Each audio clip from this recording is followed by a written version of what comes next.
بسم اللہ والصلاة والسلام علی رسول اللہ وعلی آلہ طیبین الطاہرین واصحاب اجمعین وعلی من تبعہم بإحسان الی یوم الدین، اما بعد۔ کیا امام مہدی خود کو پہچانتے ہوں گے؟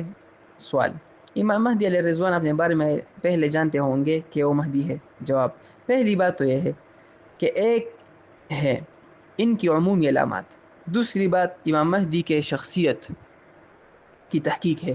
آپ اس کو یوں سمجھیں کہ مثلا ایک طالب علم ہے جو درجہ ثانیہ عامہ میں پڑھتا ہے اور اس کی جماعت کے ساتھی جانتے ہیں کہ یہ پورا سال پہلی پوزیشن حاصل کرتا رہا ہے، محنتی اور ذہین طالب علم ہے۔ جب آخری امتحان کا مرحلہ آئے گا تو اکثریت کی ذہن میں یہی بات ہوگی کہ پہلی پوزیشن اس کی ہو سکتی ہے، یہ ان کا اندازہ ہے، پکی بات نہیں ہو سکتی۔ یہاں جب نتیجہ آ جائے گا اور پہلی پوزیشن حاصل کر لے گا تو اس وقت یقینی طور پر بھی کہا جا سکتا ہے کہ ان کی پہلی پوزیشن لے لی۔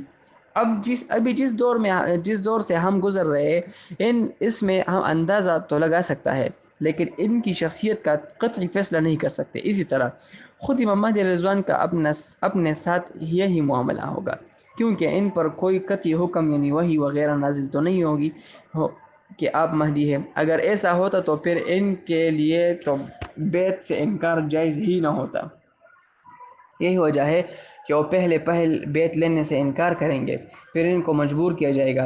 ان کے انکار اور فرار کا معاملہ حضرت یونس علیہ السلام کے واقعے کے مانند ہے۔ جب ان سے بھی دعوت اللہ کے معاملے میں مخالفت صادر ہوئی اور وہ بستی سے بھاگے تو اللہ تعالیٰ نے ارشاد فرمایا: فَظَنَّ أَن لَّن يَقْدِرَ عَلَيْهِ فَنَادَىٰ فِي الظُّلُمَاتِ أَن لَّا إِلَٰهَ إِلَّا أَنتَ سُبْحَانَكَ إِنِّي كُنتُ مِنَ الظَّالِمِينَ کہ یونس علیہ السلام یہ سمجھے تھے کہ ہم ان پر قابو نہیں پا سکیں گے، پھر مچھلی کے پیٹ اور اندھیروں میں ہمیں پکارا کہ آپ ہی معبود حقیقی ہے اور آپ کے سوا کوئی معبود نہیں، آپ کی ذات تمام عیوب سے پاک ہے، میں ہی ظالم تھا، تو ہم نے اس کی پکار کو قبول کیا اور ہم نے اسے 1,00,000 یا اس سے زیادہ لوگوں کے لیے داعی بنا کر بھیجا۔ تو امام مہدی علیہ السلام کو بھی اپنے بارے میں گمان ہی ہوگا، یقین نہیں، اور نہیں ان کے پاس اللہ کا پختہ امر ہوگا۔ اگر ایسا ہوتا تو پھر ان کے لیے انکار جائز نہ ہوتا۔ وصلی اللہ تعالی علی خیر خلقہ محمد لیے وآلہ انکار جائز نہ واصحابہ ہوتا۔ اجمعین۔